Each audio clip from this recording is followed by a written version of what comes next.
Queridos, que alegria nós estarmos aqui nessa sexta-feira, né? Nesta sexta-feira, graças a Deus, estamos aqui, toda gente de guerra, uma nova fase no que diz respeito à vida da igreja, essa vida que pulsa no coração de cada crente. Nós temos esta abertura hoje, né? E amanhã, a partir das 18 horas, e vamos até próximo às 21 horas, e alguns assuntos serão tratados, alguns assuntos serão abordados. É claro, queridos, que o Ceia Advance hoje é como se fosse uma pitada de sal nos nossos lábios, né? Para que o gosto seja exacerbadamente maior com relação à obra de Deus. Mas com certeza nós dizemos que nesse encontro, hoje e amanhã, vai servir de parâmetros para todos os passos que nós passaremos a dar, tudo no seu devido tempo. Não estaremos fazendo manobras radicais, bruscas, como nós temos falado. A igreja pode ser mais comparada a um navio, a um transatlântico, a uma grande embarcação, do que a um jet ski propriamente dito. E nós começaremos a fazer essa abordagem a partir de hoje. Antes, eu gostaria de fazer uma deferência,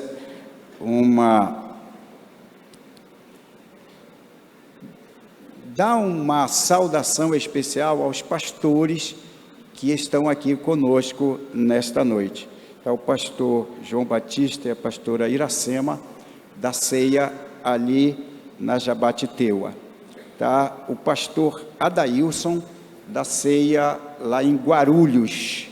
E depois a gente vai dar uma saudação para todos eles juntos, e aí eu peço que, na medida do possível, os colegas fiquem em pé. Aí vocês aguardam, né?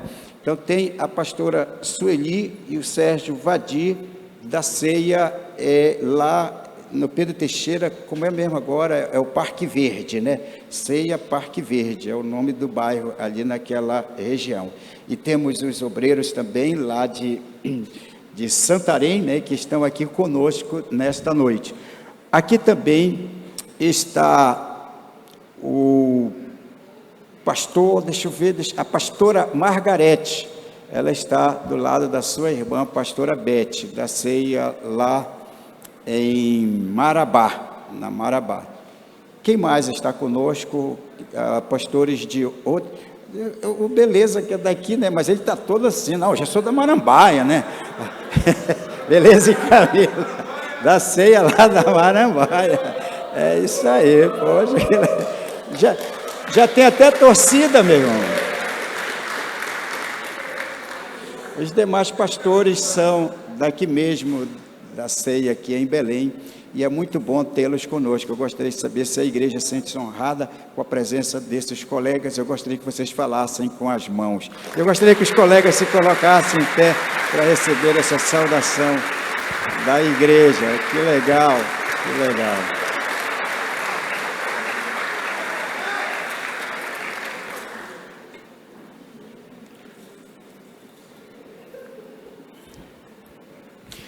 Queridos, logo quando a nossa igreja tomou a decisão de implantar o Ministério de Células, teve uma série de trabalhos. E quando a gente olha assim pelo retrovisor, eu não sei se tem orgulho gospel, orgulho santo, mas nós sentimos assim um certo prazer nisso. A igreja não tinha a estrutura que hoje ela tem, mas era uma igreja assim muito forte, muito fervorosa, decidida no que diz respeito à sua chamada, à sua vocação, seus dons e seus ministérios. Então, quando o trabalho de célula começou a ser incrementado no Brasil, alguns modelos de células foram apresentadas a nós. E nós optamos pelo modelo de célula denominado MDA, que é Modelo de Discipulado Apostólico, que de uma forma intimista nós dizemos meu discípulo amado. E por que nós optamos por esse modelo de célula?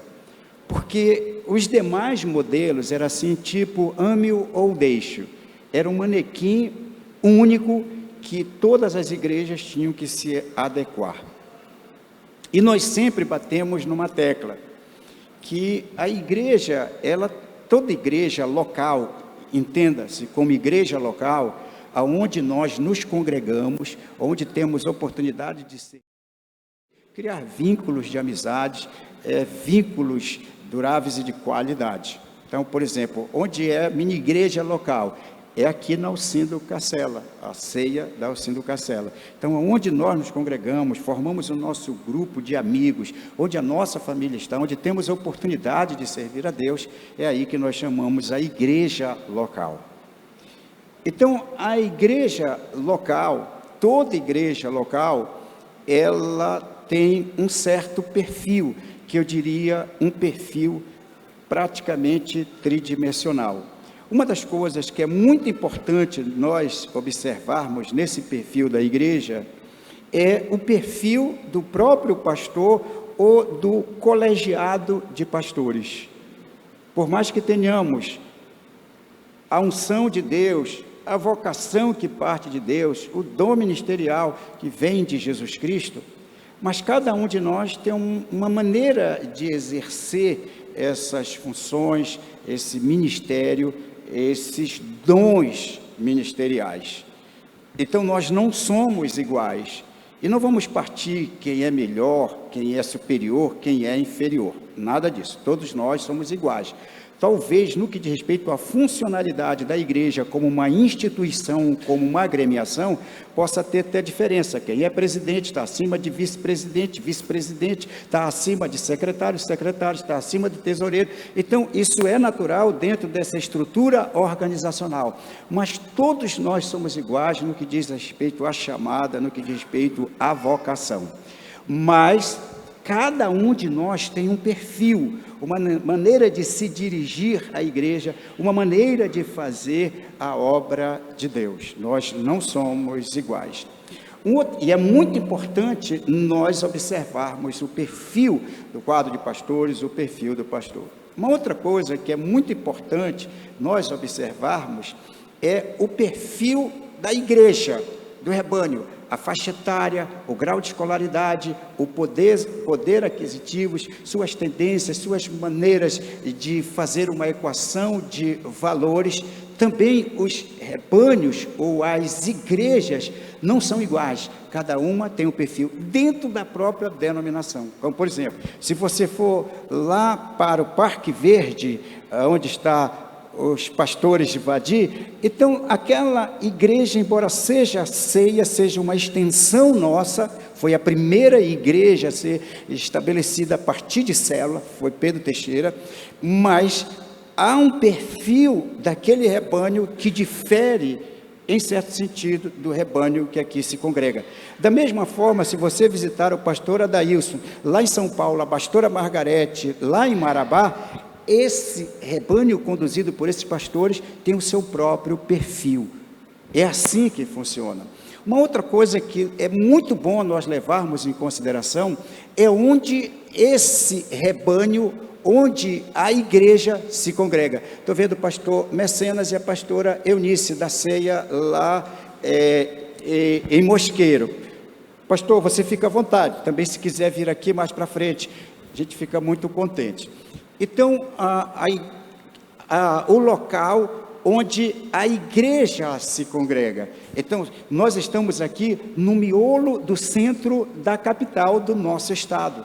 Não é a mesma coisa, por exemplo, com todo respeito ao bairro da Marambaia, onde nós moramos durante muito tempo, e em certo sentido a Marambaia está inserido com a história dessa igreja, porque nós morávamos lá quando a igreja começou aqui, então tem toda uma história, tem um link, mas não adianta dizer que Alcindo Cacela, o local desta cidade, é a mesma coisa que o Médici, o Médici 2 lá, né? O Médici 1, o Médici 2 lá na Marambaia, porque é um local diferente onde a igreja se congrega. Alguns cuidados especiais nós tivemos lá com aquele lugar que não tivemos aqui, como também alguns cuidados aqui que não serão necessários lá. É muito importante nós observarmos essas três dimensões daquilo que caracteriza o perfil da igreja. Então, o fato de nós adotarmos o Ministério de Células e optarmos pelo MDA, tiveram algumas razões muito importantes. É que o MDA respeita esse perfil tridimensional de cada igreja. Enquanto que a maioria dos ministérios de célula na época, que eram apresentados a nós, era tipo manequim único. Quer dizer, se tu tens um manequim de Davi, mas o meu manequim é de Saul, não vai dar certo. Não vai dar certo. Então, esse modelo permite ser agregado e adaptado a esse perfil tridimensional de cada igreja que nós acabamos de falar.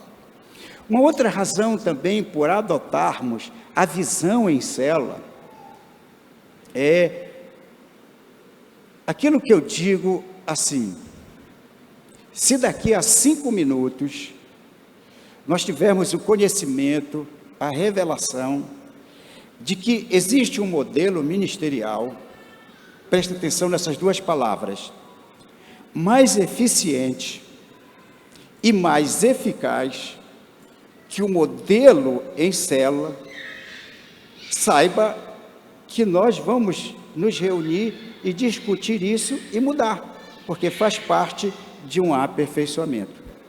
Mas, ao meu ver, e eu creio que os pastores, colegas, comungam com isso, o modelo de célula é o modelo mais apropriado para a igreja exercer suas funções, sua vocação, seu chamado. Uma outra coisa também, quando nós resolvemos implantar o ministério em célula, nós fomos fazendo de forma lenta e gradual. Às vezes entre nós surgia colegas que diziam, não tem que ser tudo em célula, porque tem que ser tudo, não, calma, deixa o irmão aí. A única coisa que nos levaria a mudar de ideia isso, é se tivéssemos um irmão que estivesse congregando conosco e se opusesse ao modelo que a própria igreja elegeu em receber e aderir. Então, mesmo que ele não esteja totalmente incluído, mas se ele não é contra, deixe esse irmão aí. Um dia ele vai entender, e mesmo que ele não entenda, mas se ele está se congregando aqui, está sendo edificado, e de repente até colaborando para que venhamos pôr em prática algumas coisas ligadas ao trabalho, ao ministério da igreja, é muito importante a participação dele. Nós sempre falávamos assim. Então, nós nunca sacralizamos o modelo como se fosse uma doutrina fundamental que determina o destino da alma daqueles que creem em Jesus. Uma outra coisa também muito importante é que nós não tínhamos recursos para investir nos pastores para que melhor implantássemos a visão da igreja. Então, eu acho que a maioria não estava aqui quando nós fizemos isso, mas tem um remanescente que se lembra do que eu vou falar. Então, para não onerar a igreja, primeira razão, não onerar a igreja, e ao mesmo tempo, mesmo que quisesse, a igreja não tinha como bancar esse ônus, então como investir em nós, pastores, para trazermos o melhor, a excelência para a igreja? Então nós criamos alguns mecanismos. Um deles, até hoje, é marcado na minha mente, no meu coração, e os colegas que participaram talvez pensem dessa forma. Uma coisa que nós fizemos foi o seguinte: então nós precisamos viajar, passagem de avião não é barato, tem a inscrição das conferências, tem hospedagem no hotel, e nós queremos levar o maior número de pastores. Isso é uma despesa muito alta, a igreja nova se estruturando. Então, o que vamos fazer? Então, nós, pastores, resolvemos dar um jantar para a igreja, só que por adesão. Aí, quando nós dissemos que nós íamos dar esse jantar, e que nós íamos, como garçons, servir a igreja, isso mexeu com a igreja. E tudo que nós estávamos fazendo era para arrecadar fundos, para viajarmos, colhermos as informações e dados e trazer para a igreja. Aí o que a igreja fez? Eu creio que quase na totalidade. A igreja resolveu, cada irmão, doar os gêneros alimentícios. Olha, eu dou arroz, eu dou feijão, eu faço isso, eu preparo aquilo. Agora, no dia do jantar, seríamos nós, os pastores, que iríamos servir a igreja. Nós vestimos aquela indumentária, vocês não vão acreditar. E todos nós tínhamos que pagar uma prenda depois do jantar. As coisas mais inusitadas e hilárias nós tivemos que fazer. Mas até hoje eu dou glória sorrindo, me divertindo. E nós conseguimos recursos para viajar, para absorver o know-how e implantar na igreja. E fomos fazendo isso devagar. Eu creio que passamos uma didática. Eu creio que vocês perceberam que nós tínhamos um interesse salutar de dar o melhor para a igreja. E aí, lentamente, nós fomos criando todo um mecanismo, e havia uma preocupação que naquela época não se falava nas igrejas que tinham adotado o ministério de célula. O que é? Era uma expressão que nós passamos a usar aqui, a teologização da visão. Porque no afã da igreja se mobilizar, se dizia assim, olha, uma pessoa aceita Jesus, dentro de um ano ele já pode ser líder, e aí se passava muitos detalhes sobre o mecanismo da visão em célula para a igreja. Mas uma coisa nos incomodava. Eu digo, precisa de um respaldo bíblico, porque nós não vamos passar muito tempo alimentando a liderança só com informações técnicas, porque isso se esgota, nós vamos ficar numa mesmice. E também porque essa questão da igreja em célula, ela é essencialmente bíblica. Então nós começamos nos primórdios a enxertar valores teológicos bíblicos à visão, coisa que era praticamente inédita. E hoje nós estamos confortavelmente falando, muito obrigado, irmão. Eu não reclamei, mas mudaram a água, queridos, agora ficou melhor.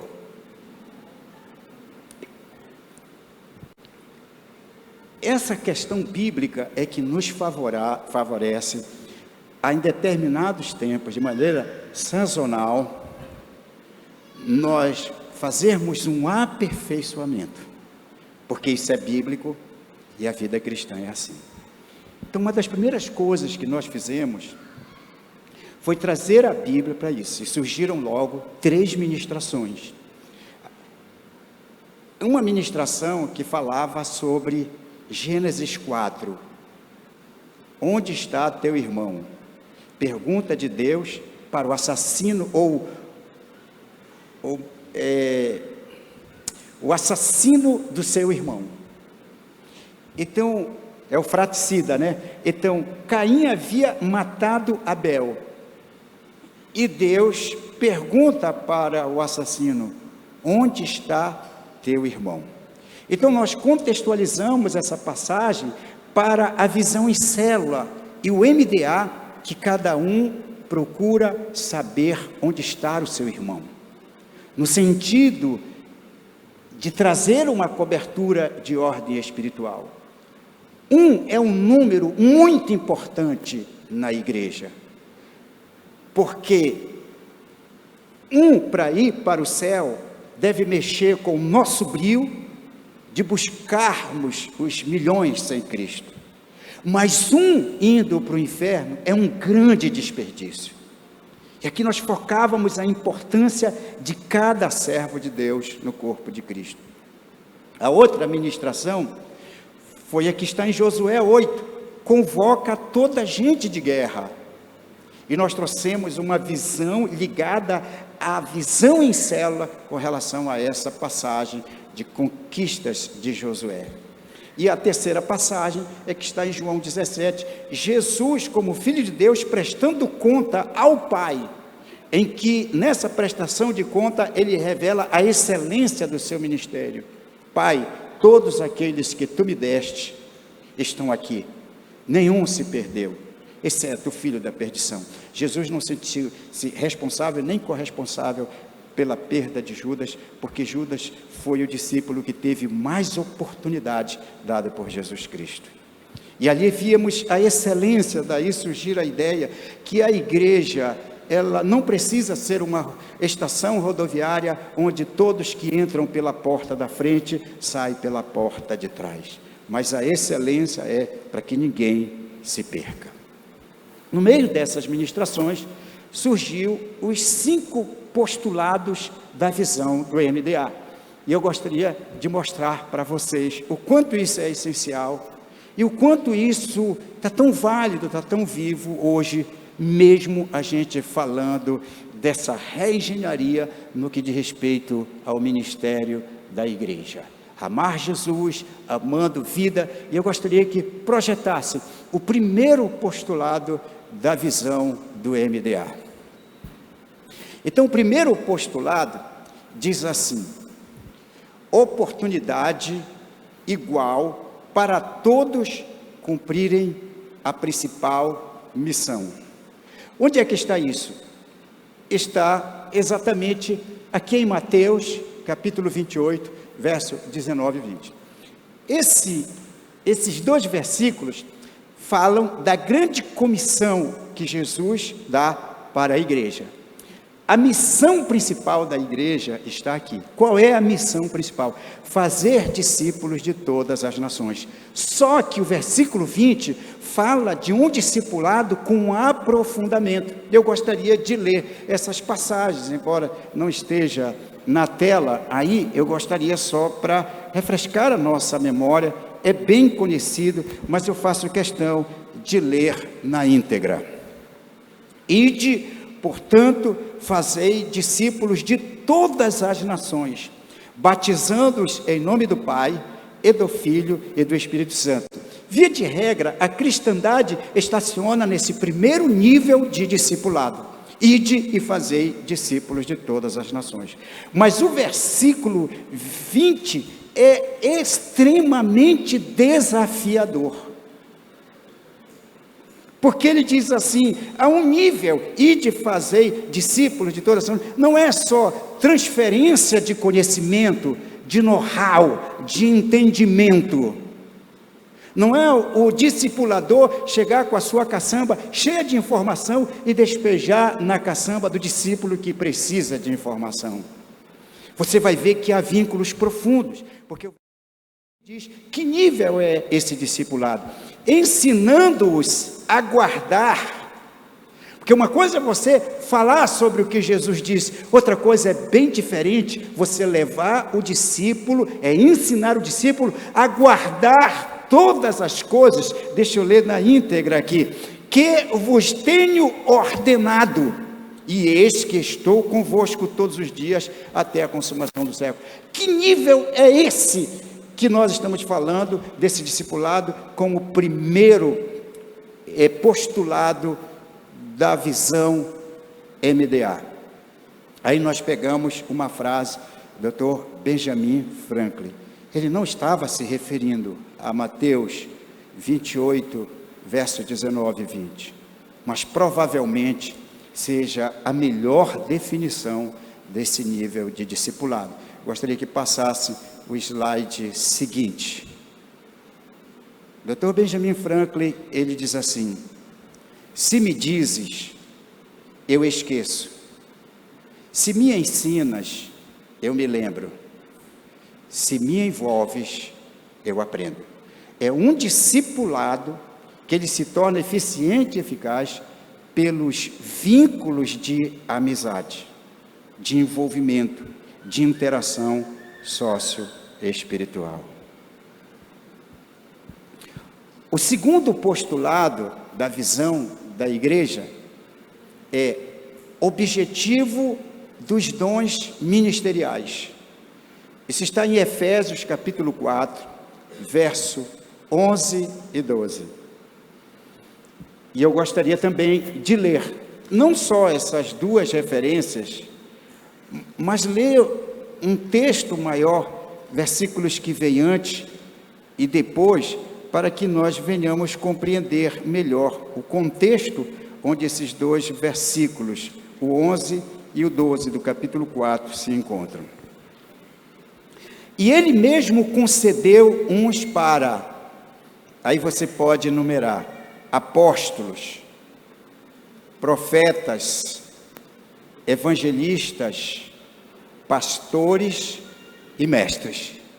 Aqui está o ministério quíntuplo, os 5 dons ministeriais. Qual é o problema? A igreja cristã, nas primeiras décadas da sua fundação, e a igreja cristã, ela é fundada mais ou menos perto do ano 37 da era cristã, 38 da era cristã. Então, nas primeiras décadas, a igreja imaginava, cria, pensava que Jesus iria voltar naqueles dias. Então, não só pela pressão cultural e religiosa do judaísmo, mas também por uma viva esperança de que Jesus iria voltar naqueles dias, a igreja, ela se reunia muito no templo judaico. Essa crença, ela cai por terra com a destruição do templo no ano 70, quase 2 décadas depois. E aí a igreja, ela é espalhada pelo mundo todo. Com exceção dessa época curta da história da igreja, aí você vem o final do primeiro século do cristianismo, até o século 20, a igreja, de um modo geral, ela sempre entendeu esse versículo da seguinte forma. Então, ele deu uns como apóstolos, eu vou dar fora da ordem aqui, apóstolos, profetas, evangelistas, pastores e mestres.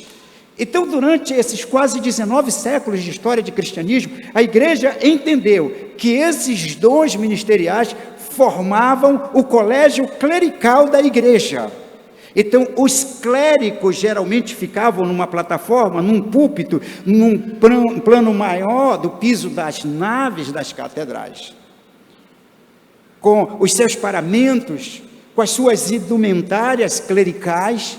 Então, ali estava o clero, ali estavam os líderes da igreja. E aqui, como vocês ali estão, seriam os leigos, o laicado. Então, o laicado trazia suas ofertas e dízimos e fazia a questão de estar presente nas liturgias, mas quem fazia a obra do ministério eram os clérigos pagos pelos leigos. E a igreja, ela prosperou, é verdade, durante um tempo, mas com os séculos, a igreja, ela foi minguando. E nos países onde a igreja foi mais forte em alguns lugares, hoje praticamente o cristianismo é inexistente. Com a visão e os postulados, nós ressaltamos, não que tivéssemos descoberto a pólvora, ou tentando reinventar a roda, mas a revelação, ela aflorou em função do ministério, do modelo ministerial que propicia o cumprimento da visão, como foi realmente colocado nas Sagradas Escrituras. Então, olha só o que os 2 versículos dizem. E ele mesmo concedeu uns para apóstolos, outros para profetas, outros para evangelistas e outros pastores e mestres. Aí vê se, para que Deus deu esses dons, esses homens e essas mulheres? Aí o versículo 12 responde, com vistas ao aperfeiçoamento dos santos. Para que os santos, no caso o laicado, os leigos, a congregação, para que a igreja precisa ser aperfeiçoada? Aí vem o versículo seguinte, para o desempenho do ministério ou serviço, Que ministério, que serviço? O ministério quíntuplo que acabou de falar: pastores, mestres, doutores, evangelistas e apóstolos. Mas a igreja, ela passou quase 20 séculos sem fazer isso. Era só o clero e era só o laicado. Quando o ministério em célula foi abraçado, pela primeira vez na nossa história, uma história tão recente, nós vimos que a principal função dos clérigos, dos ministros desse ministério quíntuplo, é instruir, é orientar o rebanho, para que o rebanho faça a obra.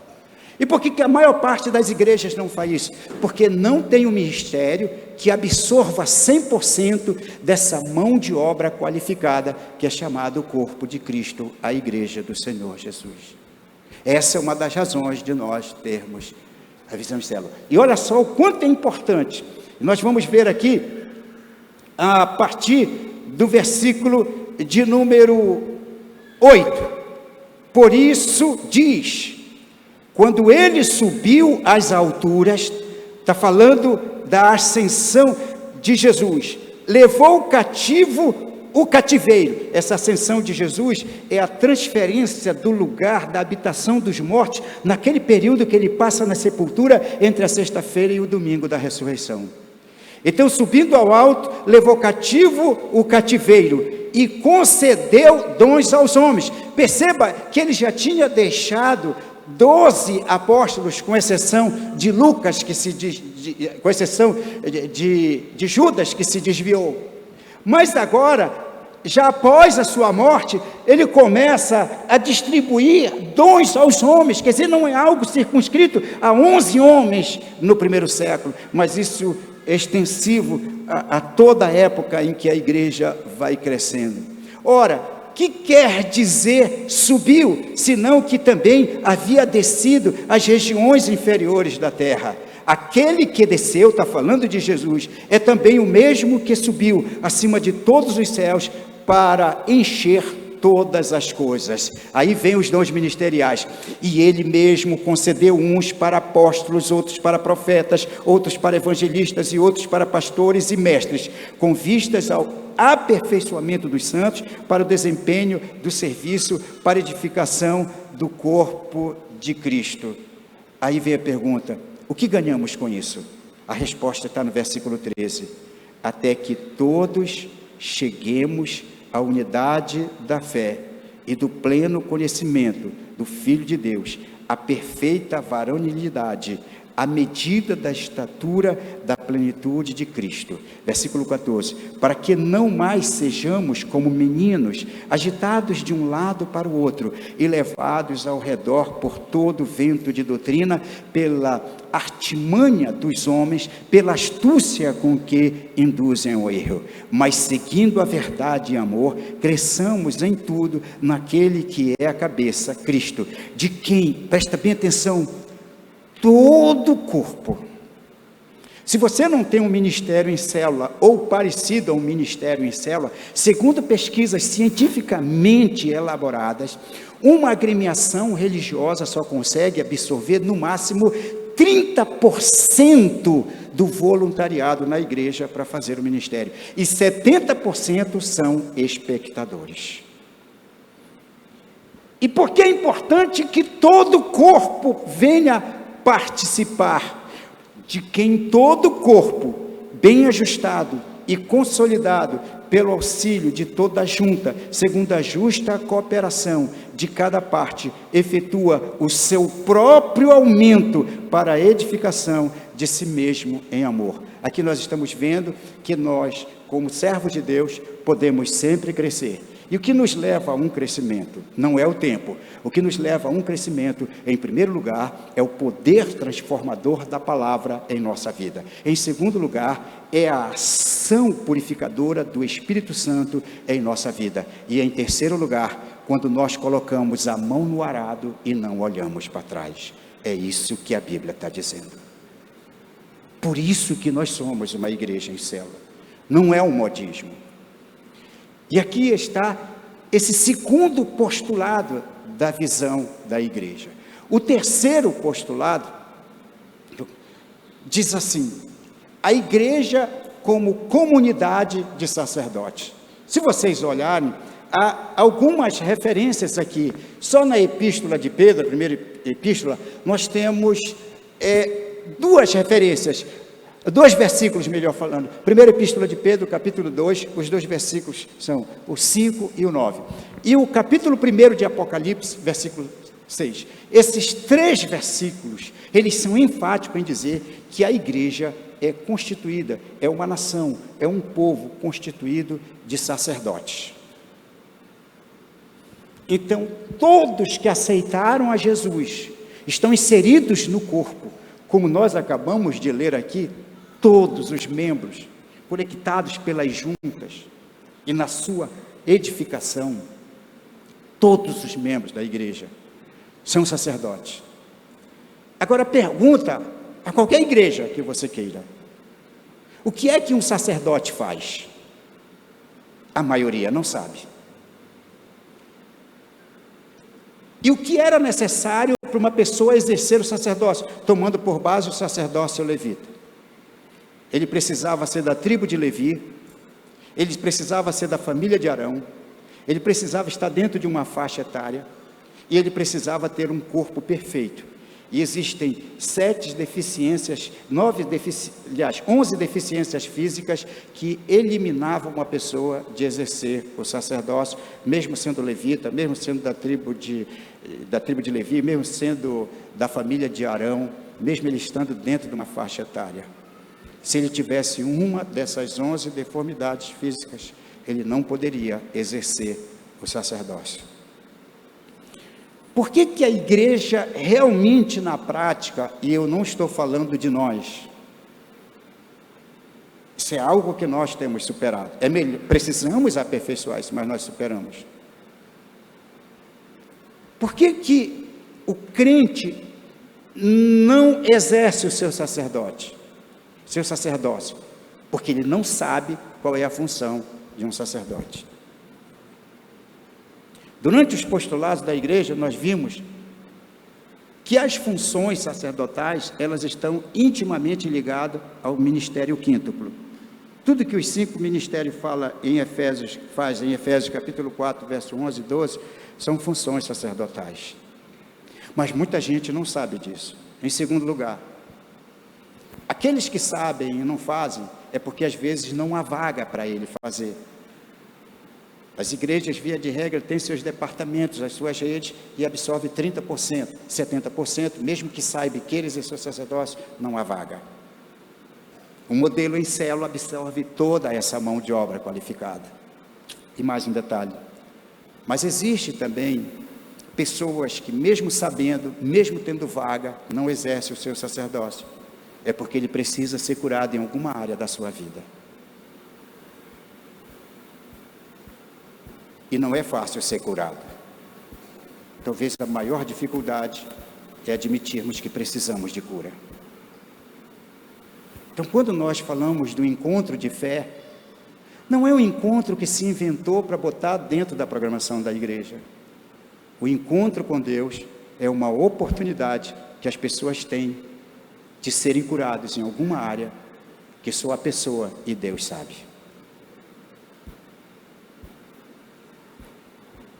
Então a igreja, ela é constituída de sacerdotes e sacerdotisas, e há vaga para todos. Isso é um postulado da visão da igreja. E o quarto postulado: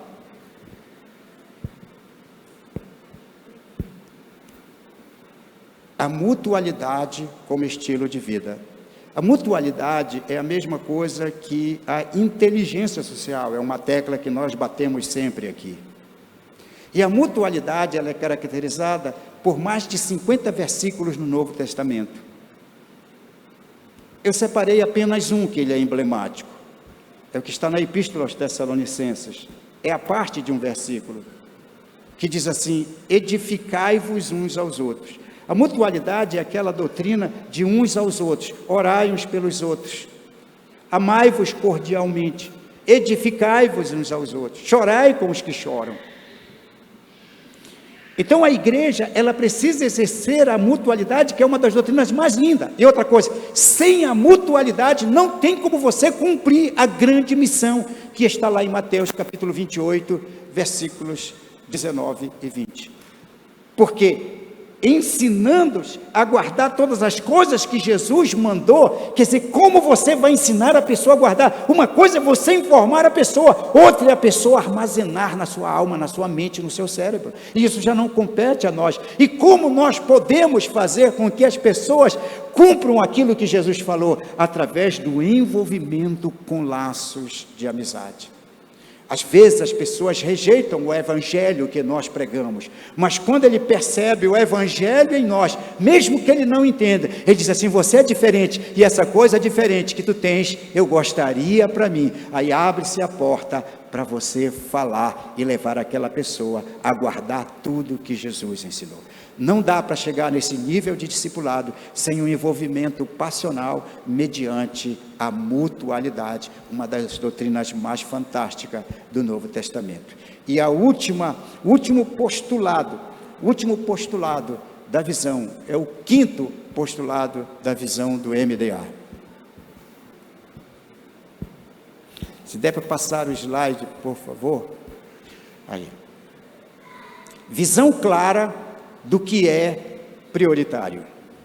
Vocês já ouviram essa expressão, que os cristãos, de um modo geral, não pecam os pecados que nós chamamos de blasfêmia, de iniquidade, de impiedade, os pecados contra o Espírito Santo, o pecado de apostasia do último estágio, que é a oposição à fé, não é só o abandono da fé, é a oposição da fé que um dia a pessoa abraçou. Esses pecados não são muito comuns na cristandade. O pecado mais comum na cristandade é exatamente a inversão dos valores. Às vezes o crente gasta muito tempo, muita energia e às vezes até dinheiro com coisas que não são tão importantes, e as coisas relevantes às vezes ele nem liga. Então o postulado da visão vai focar naquilo que mais importa. E aqui tem uma série de versículos. Esses versículos, eles vão fazer parte de uma ministração que eu pretendo fazer e que tem um título assim meio engraçado. Nós queremos identificar o crente sem noção. E eu gostaria de ler essas referências que estão na primeira epístola de Paulo aos Coríntios, capítulo 6. Olha só que coisa fantástica. Capítulo 6, versículo 12. Todas as coisas me são lícitas, mas nem todas as coisas convêm. Aqui, para você saber o que é conveniente, mesmo que seja lícito, você precisa ter uma equação de valores correta. Você precisa ter visão clara do que é prioridade. Porque às vezes o crente diz: não, o que eu estou fazendo é lícito, não é pecaminoso, não é do mundo, o que eu estou fazendo é lícito. Não, mas você não pode ficar só com esse caráter seletivo de que tudo que é lícito entra no meu dia a dia. Isso que é lícito convém, te traz vantagem, te edifica, te favorece em alguma coisa. Então, se é lícito, mas não é conveniente, abandona o que é lícito. Aí ele diz mais: todas as coisas me são lícitas, mas não me deixarei dominar por nenhuma delas. Não, mas pastor, tudo é lícito, mas isso que é lícito te domina, te escraviza, então não adianta ser lícito. Porque mais importante do que a coisa lícita é você ter a sua liberdade. O outro versículo está no capítulo 10, versículos 23, 24 e 31, que diz assim, capítulo 10, versículos 23, 24 e 21. O 23, todas as coisas são lícitas, mas nem todas convêm.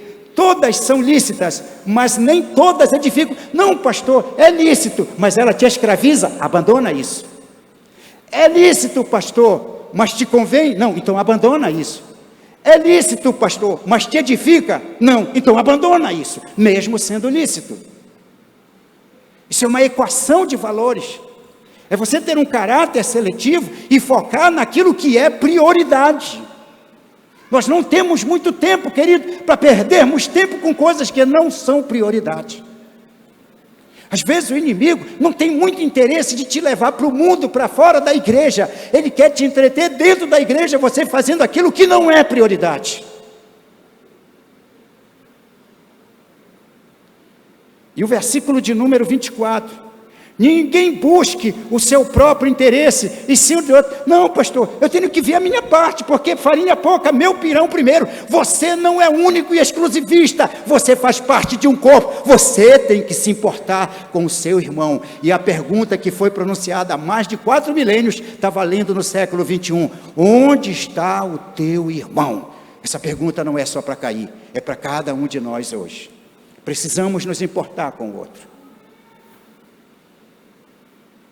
E o versículo de número 31, que diz assim: portanto, quer comais, quer bebais, ou façais outra coisa qualquer.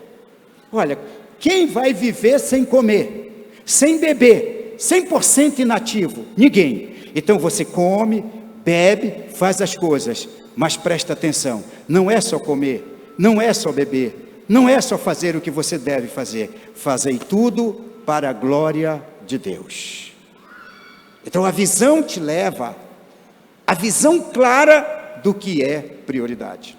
Queridos, se Jesus não voltar nos próximos anos, mas isso não pode mudar do perfil da igreja. Isso são fundamentos, ou como nós falamos, são postulados, que é tão claro e convincente que você não precisa de argumentos para aprovar. Então o que estamos fazendo, pastor? A proposta é que aquilo que é bom, aquilo que é ótimo, ele pode ser aperfeiçoado, porque todos nós estamos sendo edificados todo dia. Nós estamos em construção. Nós estamos crescendo a cada dia. E qual é o limite? Até chegarmos à estatura de varão perfeito. E o que é a estatura de varão perfeito? É a glorificação. E quando acontecerá a glorificação? Quando a última trombeta soar, os mortos ressuscitarão num corpo glorioso, e os que estiverem vivos serão transformados e terão as mesmas prerrogativas do corpo de Jesus que ressuscitou, o varão perfeito. Então qual é a proposta, pastor? É manter esses fundamentos, mas você pode cada vez mais avançar e aperfeiçoar e aumentar o escopo e a abrangência da ação da igreja. E aqui tem alguns desafios. Na verdade, os principais desafios nós lançaremos amanhã. Mas eu gostaria de lançar 3 fatores muito importantes que esses postulados da visão da igreja devem nos nortear. Em primeiro lugar, a nossa missão. A missão como igreja no sentido coletivo, mas a missão no sentido individual. Todos nós nascemos com um propósito. Todos nós temos uma missão. Nós já falamos aqui sobre a comissão que Jesus dá aos seus servos. Então, a missão diz o quê? Aquilo pelo qual nós existimos. Nós não estamos aqui por causa dos nossos cabelos louros e nos nossos olhos azuis. É porque temos uma missão a cumprir. E tem um cronograma pré-estabelecido. É por isso que na oração intercessória Jesus diz assim: Pai, não peço que os tire do mundo. Como? Ele não veio buscar e salvar o que havia perdido? Sim, não peço que os tire do mundo enquanto eles não cumprirem a missão. Então a missão é aquilo pelo qual existimos. Sim, mas de uma forma prática, como é que é? Revelar Jesus a todas as pessoas e as integrar como compaixão nesse propósito, ensinando a palavra, amando e cuidando de cada uma delas até que Jesus venha. Deixa eu confessar uma coisa para vocês. Provavelmente aqui na nossa igreja eu seja um dos pastores que mais fala sobre profecia e escatologia, os sinais dos tempos. E durante essa pandemia nós ministramos muito e nós conseguimos armazenar, gravar alguns postulados que sempre eu vou ficar falando, que são importantes, importantíssimos para uma compreensão sobre o calendário profético. Aí vocês dizem assim: pastor, o senhor é muito preocupado assim na vinda de Jesus, quando as coisas acontecem. Não, queridos, eu não sou preocupado com isso. Já tive uma época que eu ficava apavorado com isso. Hoje eu não fico. Você sabe qual é a minha principal preocupação? É fazer o que Jesus mandou. Quando a última trombeta soar, quer me lembre ou não, se eu estiver fazendo a missão que Ele me deu, saiba que você irá ao encontro dEle. É assim que funciona. Se cumprirmos a missão. Além da missão, queridos, há uma outra questão muito forte, imprescindível no que diz respeito à vocação da igreja. É a visão. Nós acabamos de falar sobre os 5 postulados da visão da igreja. O que é a visão? Se você olhar, a missão, ela é imutável. A missão sempre será a mesma. Agora, a visão, ela é mutável. Ela pode ser alterada. À proporção que você vai cumprindo a sua missão, ela vai ganhando outros contornos, novos designs, a coisa vai ficando clara. É mais ou menos aquilo que está em Provérbios: a vereda do justo é como a luz da aurora que vai clareando até se tornar dia perfeito. Então essas coisas são mutáveis. Lembra que nós dizemos, aquilo que é mutante, vamos atrás, no aperfeiçoamento, no melhoramento. As coisas que são inegociáveis, imutáveis, permanecem como princípios. Então, a visão, ela é mutável. O que diz respeito à visão? É a nossa meta, o que queremos ser, ou onde queremos chegar. A maior dificuldade das igrejas é ter isso. Então, a maior dificuldade da igreja, porque o cristão, ele entra num galpão, e ultimamente tem se pregado muito contra a teologia do galpão. Então, eu sou crente, aceitei Jesus, eu estou aqui no galpão, mas ele não tem uma proposta. Eu estou aqui, mas qual é a meta? Qual é a visão? Onde eu quero chegar? O que eu quero alcançar? Isso geralmente não é passado para o cristão. Então, a nossa visão, ela diz respeito à nossa meta, o que queremos ser, ou onde queremos chegar. Está presente em todo o Brasil, e além de suas fronteiras, através da implantação de células, em igrejas multigeracionais, dinâmicas e relevantes, que honram a Jesus com paixão e disposição em suas ações. Isso está ligado à nossa visão, queridos, e é para toda gente de guerra. E por último, além da missão, além da visão, nós temos os valores. Isso é imutável, é inegociável.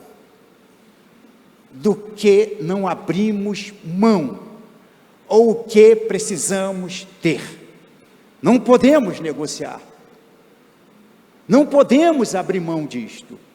São valores, esses são imutáveis, não mudam, e esses valores estão associados à palavra de Deus, à generosidade, ao discipulado, à integração, ao serviço, à família e à fé, e outros itens que estão ligados a esses valores. Com essa questão, a ideia é nós ampliarmos cada vez mais os braços ministeriais e das redes da igreja, com uma revolução mental que te leva a um aperfeiçoamento, à busca da excelência, e aumentar ainda mais a oportunidade para todos aqueles que necessitam e querem se engajar na obra de Deus. Qual é a grande revelação que nós temos? Esse período de aproximadamente 2 anos, o período da pandemia, algumas igrejas fecharam, algumas igrejas foram absorvidas por outras agremiações, alguns pastores não puderam mais exercer seus ministérios. É como se algumas igrejas, eu falo de agremiação religiosa, estivessem falidas, se endividaram, os membros não voltaram mais, elas perderam a sua ação. Outras igrejas que estão funcionando, e aqui não é nenhuma crítica, não vamos nos reunir, vamos fazer. Bem, o que nós queremos fazer com isso que nós já chamamos de pós-pandemia? Tudo isso que nós temos falado aqui, nós tínhamos começado a discutir em 2018, e nós íamos implantar, chegamos a discutir sobre isso em 2019 com todos os pastores, iríamos implantar isso no começo de 2020, foi quando veio a pandemia. Nós poderíamos arquivar, nós poderíamos desanimar, ou nós poderíamos ficar, vamos viver do jeito que está, sabe, a pandemia veio para todo mundo. Não, queridos, porque esses 2 anos de pandemia, são 2 anos que têm nos aproximado mais da vinda de Jesus Cristo. Nós perdemos algumas pessoas no que diz respeito da convivência, que já partiram para a eternidade. E nós choramos menos porque sabemos que eles estão na presença de Deus. Mas vocês imaginam quantas pessoas partiram sem Cristo nesse período?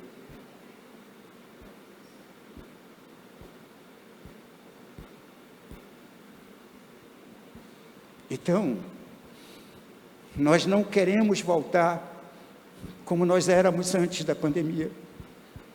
Nós queremos voltar mais fortes, mais fervorosos, mais dispostos, porque não temos todo o tempo que gostaríamos de ter. Não temos todo o tempo que nós imaginamos que merecemos ter. O Senhor está às portas. E mesmo que o Senhor não volte nos próximos 100 anos, mas eu estarei fazendo aquilo que Ele mandou eu fazer.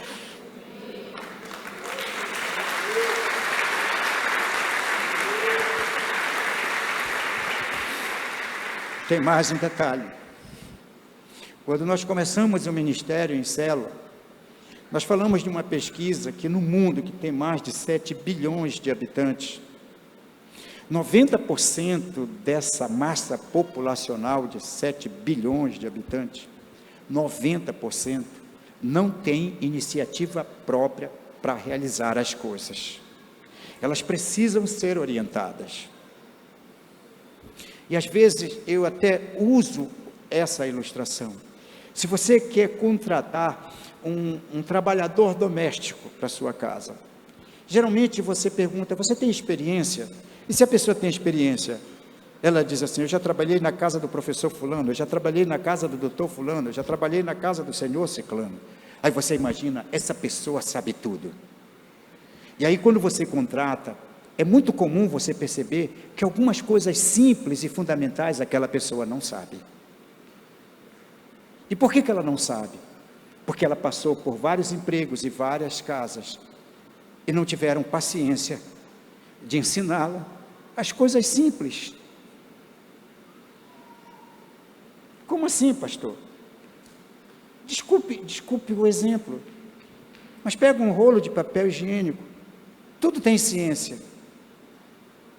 O correto sempre é a página, a folha principal está para fora, mas uns põem ao contrário, limpa primeiro o azulejo, depois você. Mas a pessoa vai passando de casa em casa fazendo a mesma coisa, nunca alguém pegou aquele rolo de papel higiênico, é dessa forma. A igreja é constituída das pessoas que povoam o mundo.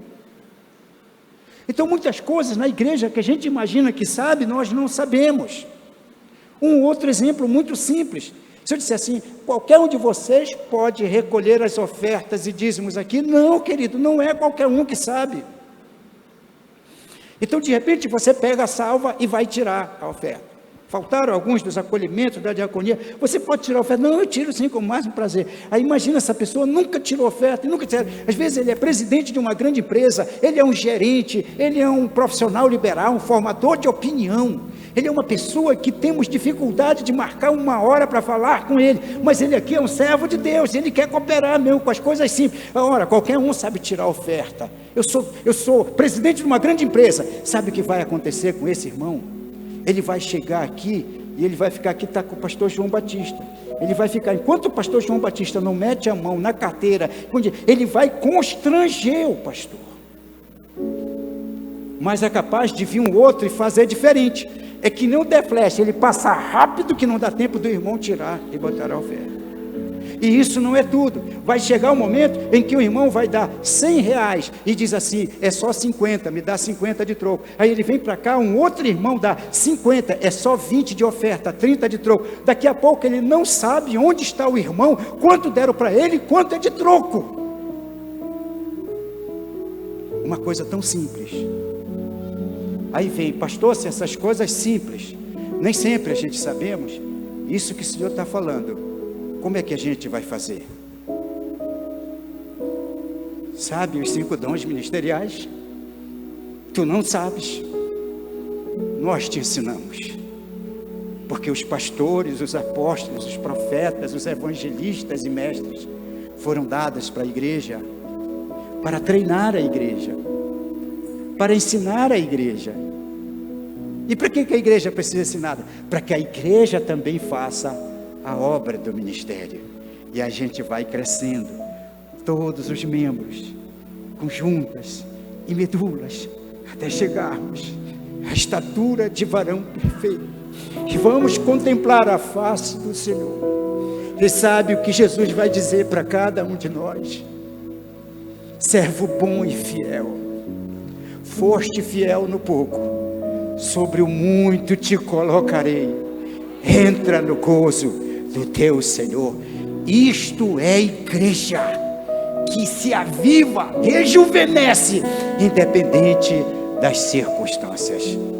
A pergunta é simples, e a resposta deve ser contundente. Quem topa?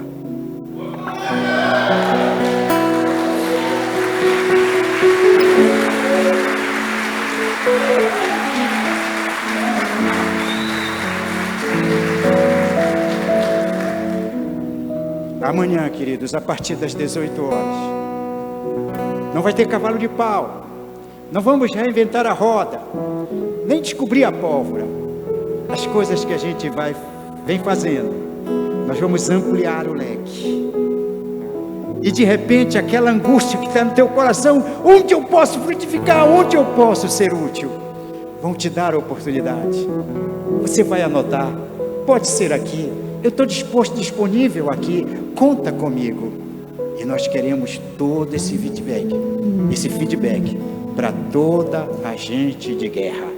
O mundo todo com a pandemia entrou em recessão, desemprego em massa, mas na igreja do Senhor Jesus Cristo há vaga para todos, e não é para fazer qualquer coisa, é para fazer o que tem de melhor para um crente fazer. Eu quero orar com você e quero orar por você. E amanhã nós vamos ampliar o leque. Nós estaremos mostrando o novo trilho da visão da igreja, que é o plano de voo, como isso funciona. Nós estaremos mostrando também a abrangência maior do discipulado. E também estaremos falando no desafiador voluntariado com uma nova mentalidade. Vai ser fantástico. É pecado faltar. Agora, lembrando de Ora Mundia, compositor de uma canção, missionário europeu que foi para Manágua, na Nicarágua, um país da América Central. Um grande trompetista, um grande tecladista, estudou nas universidades da Inglaterra, casou-se com uma jovem linda, e ambos tinham uma chamada missionária, e eles foram para a periferia de Manágua, na Nicarágua. Trabalho pioneiro. Então, com luz de vela, no sentido literal que eu estou falando, com machado, foice, terçado na mão, eles derrubavam árvores, cavavam um buraco, começaram a construir capelas, igreja. E uma noite, Ora Mundia chegou em sua casa, e na sua mão tinham muitos calos, estavam em carne viva, sangrando. E ele faz esse lamento para sua esposa. São essas as mãos do grande trompetista, do grande tecladista Ora Mundia, que gostaria de conquistar as massas, o grande público com o seu talento. E a sua esposa ficou olhando, e ele lamentando isso.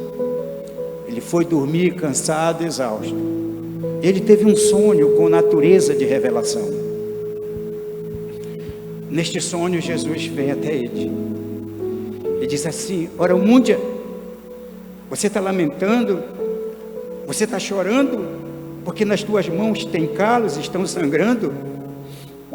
E Jesus faz assim: olha as minhas como estão, por causa de você. Ele desperta, ele pede perdão, ele pede para sua esposa tocar uma música que lhe veio ao coração.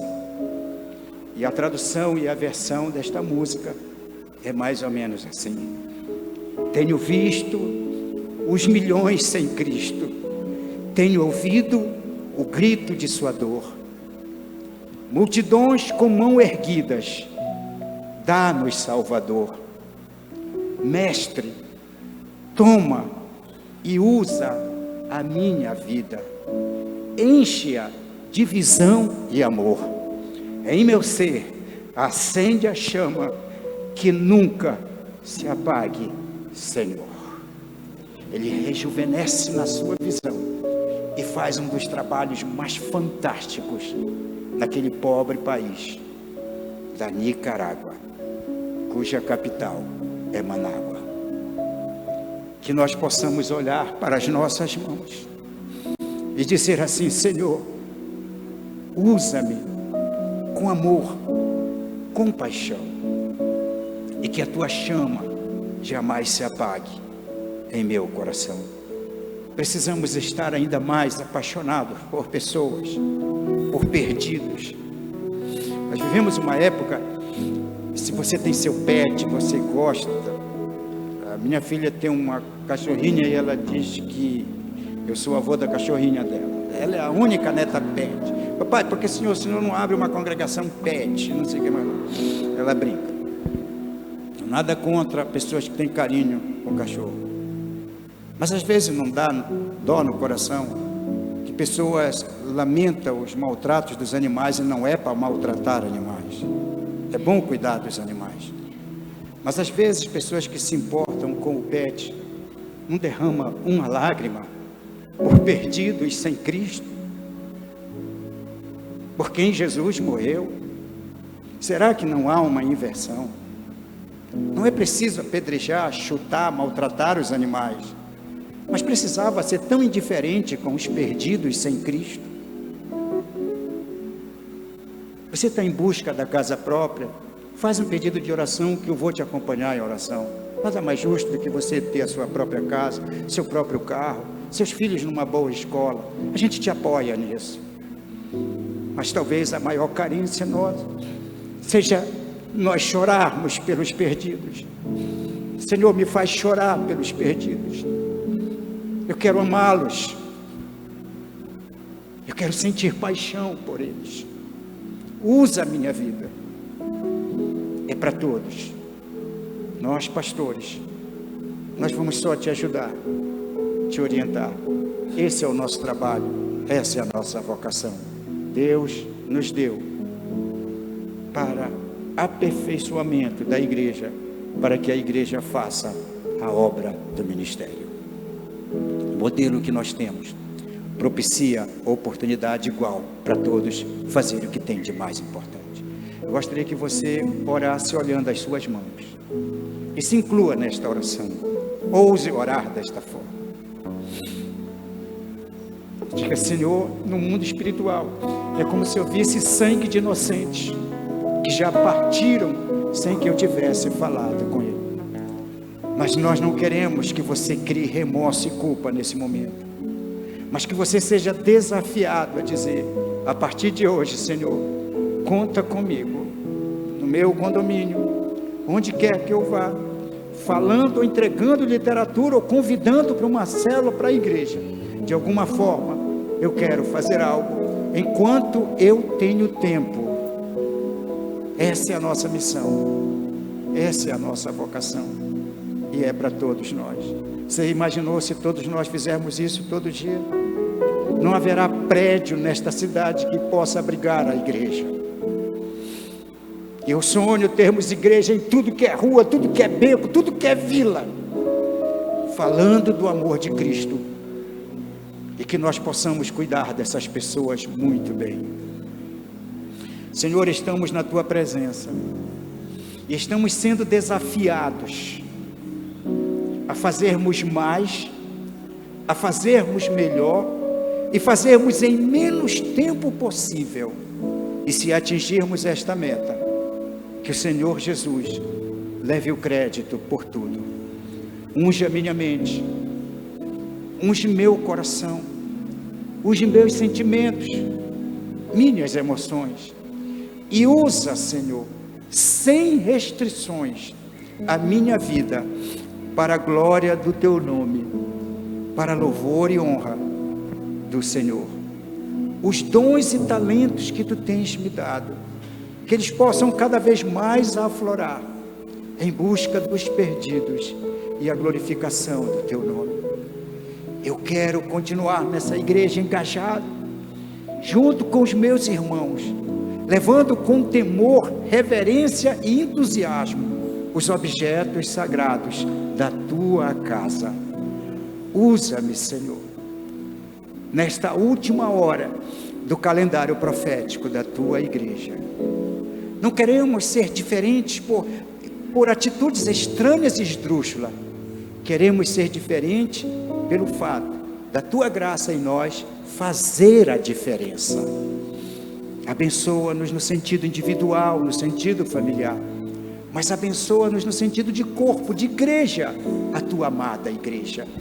Aviva-nos ainda mais, incomoda-nos, mexe conosco, nos acorda de madrugada, nos dá sonho de revelação e autoridade e poder para neutralizar toda a ação peçonhenta do mal e resgatarmos aqueles que cambaleando estão para o inferno, sem Deus e sem salvação. Fortalece as minhas mãos e unge os meus lábios, em nome de Jesus. É a oração de entrega que eu faço, e quem concorda, diga amém e glória a Jesus, e aplauda o Senhor bem forte.